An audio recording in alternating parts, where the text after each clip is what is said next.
Hey everyone, and welcome back to another video. And this video is a little bit different because I'm going to be telling you about a incident which happened in Egypt, and it's probably been my most scariest travel story to this day. In fact, it actually took me a little while to be able to have the courage to even tell my parents this story. So let's get right into the story. So I was in Egypt. I was in a town called Luxor. Luxor is a great place. I did the hot air balloons in Egypt. There's lots of museums. It's a very nice place to be. However, it was also the most craziest place in Egypt I've been. I mean, it was consistent hassle by people all the time. There was a lot of horses there, and these horses were treated awfully. I remember this one time I was sat with a group of people from my hostel. We were sat having a meal, and you could see out the window there was this horse, and it just collapsed on the floor because it was just so exhausted, and it was super sad to see. I remember actually I went down and I had a go at the owner of the horse. I mean, this is something I never do. I never really would ever have a go at someone like that. But even though I know it won't do anything at all. But just for my sake, it made me feel a bit better that I actually said something to him.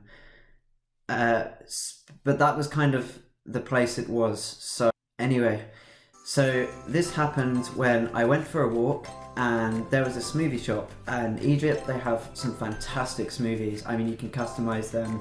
All the fruit is from Libya and surrounding countries, and nothing like in the UK here. The fruit in Egypt is just the best.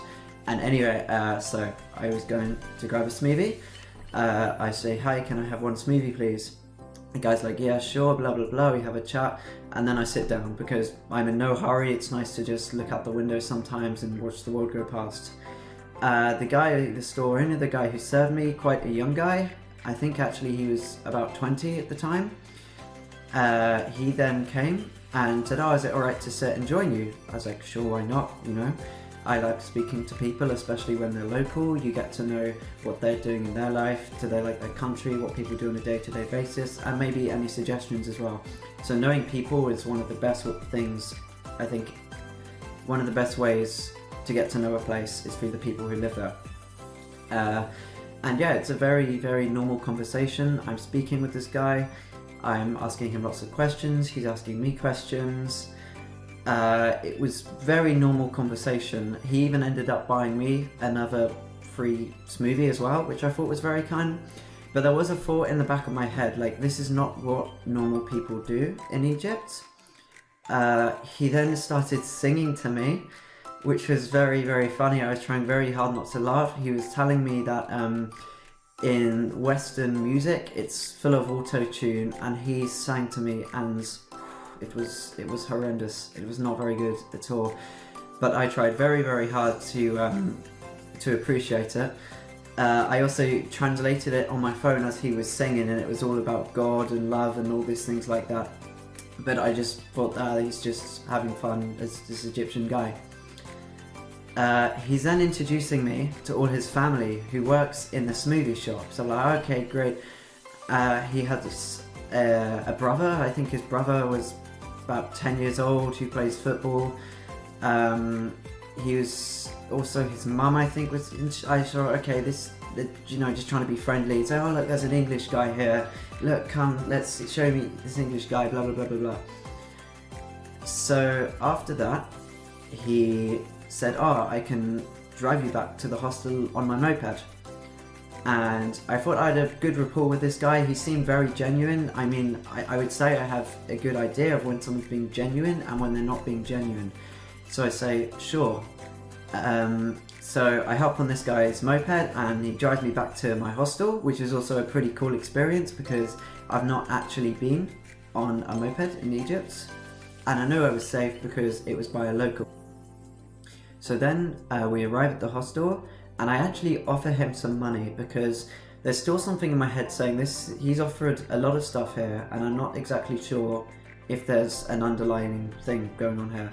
So I actually offer him some money for the free smoothie and for the transport back, but he doesn't accept it. So I think, oh, okay, maybe this is a real genuine person.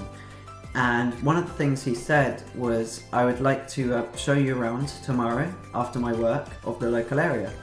And I thought, sure, why not? What can go wrong? That evening, he starts messaging me. I just get my phone up and I can put the messages on screen, but they got very, very weird very quickly. Now guys, I'm going to show you these messages. This was sent to a group chat with some actual other traveler friends I made in Egypt. So I'm going to go through the group chat so you can all read it. So this is it here. His name's Mustafa, and this was our first conversation we had. He messaged me in that evening at 9:48. He said, where? His English is a bit bad, and also it's very hard to go through this video. Where you go tomorrow? He says, can we take a tour around in Luxor together? I bring you a very nice surprise tomorrow. Now this message, I didn't think too deep into it because we just met, cool. I just think it's, I don't know, I didn't think too much into it. I said, okay, 10 a.m. Luxor, we can walk around. He said, okay, when will you sleep? When I am tired. I thought that was a bit weird. Again, maybe this is just how Egyptians message, I don't know. Where are you sitting now? I mean, this is getting very strange, you know? This is not the kind of thing you would message to a friend just after you met them. So at this point I'm getting a bit skeptical. I said, yes, I'm at the hostel. And this is when it gets very weird, right? I send you some pictures of me. He sends 55 photos of himself, okay? 55. Now they weren't inappropriate photos, but at this point I'm like, okay, I think this guy wants something else from me. This is now kind of like too good to be true. He's giving me way too much attention, so I stopped responding to him. The next morning he says, good morning, happiness, wellness, and pleasure to you. Wake up now. I wish you everything beautiful on your day.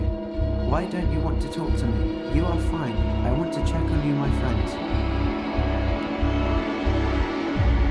At this point, I got a lot of red flags going off in my head. This guy's very persistent, and I didn't want to meet up with him. He's also calling me on Instagram. He calls me here, he calls me here. And at this point, this is when I'm supposed to be meeting him. And actually, I go for a walk around a similar time. He said, what happened to you not to talk to me and read the letters? Another missed call. He then sends me photos, 9 p.m. I wanted you to walk with me this day. I took a break from work and took a tour of the city. Again, I think he's kind of trying to make me feel a bit guilty at this point that I didn't meet up with him. But obviously his intentions are something else here. And all these photos, he's clearly got on his camera roll. I mean, he definitely didn't go for a walk after work and just send these to me just for the hell of it. But this is when it gets bad. So while I go for that walk, when I go to that walk, I come back to my hostel about half an hour later, and the receptionist, he said to me, 6 guys, 6 men just turned up to the hostel asking for me by name. And I'm like, oh no, uh-oh, what have I done wrong? Something. So I'm like, okay, let's be chill. Like, I know there's gonna be some slip-ups in Egypt. I was like, okay, if anyone comes back, tell them that I've got the train back to Cairo and that I'm out of Luxor. I'm not in there anymore, but I still am. I'm just not going outside. Later that day, 8 guys come asking for me by name. I mean, 8 guys. I spoke to this one guy. He must have got all his friends, his family. They all ride up to the hostel on these mopeds. And yeah, the guy said I got the next train back to Cairo. I'm not here anymore. And luckily they don't bother me again. I did stay in Luxor for one more night. I was planning to leave the next day anyway. And any time I went out, I went full Taliban. Like, the only thing showing was my eyes, because I was like, I'm not taking any chances. I don't know what these guys want with me. So, I mean, at the time I was kind of relaxed about it, because the people running where I stay are Egyptian themselves. I'm sure this is kind of a regular thing with tourists and problems. I've heard plenty of stories like this. And also, I am still protected as a tourist. I mean, I don't think they would have done anything too bad, or if anything at all, if I wasn't happy with it, because they would get probably the death penalty, to be completely honest. But yeah, I mean, a few weeks went past. I still was unsure of what they exactly wanted. And then I get another message from him. And this shows, exactly his intentions of what it was he wanted with me. So being gay in Egypt is punishable by death. However, when they see a tourist, they think, it's okay, because if it's a tourist, it's under the radar. Tourists are very open, these free spirit people. So I think they like to try it on tourists. But he sent me this message saying, "You are a beautiful young man, and I first met you and I wanted to have sex with you. I want you because you are a beautiful young man. I want to practice with you." I mean, absolutely crazy, I didn't give any hint I was gay or anything like that. And it just shows you how much you are targeted as a tourist. And this is as a guy. So anyone going to Egypt, take a lot of care, especially if you're a woman as well, because I am pretty switched on.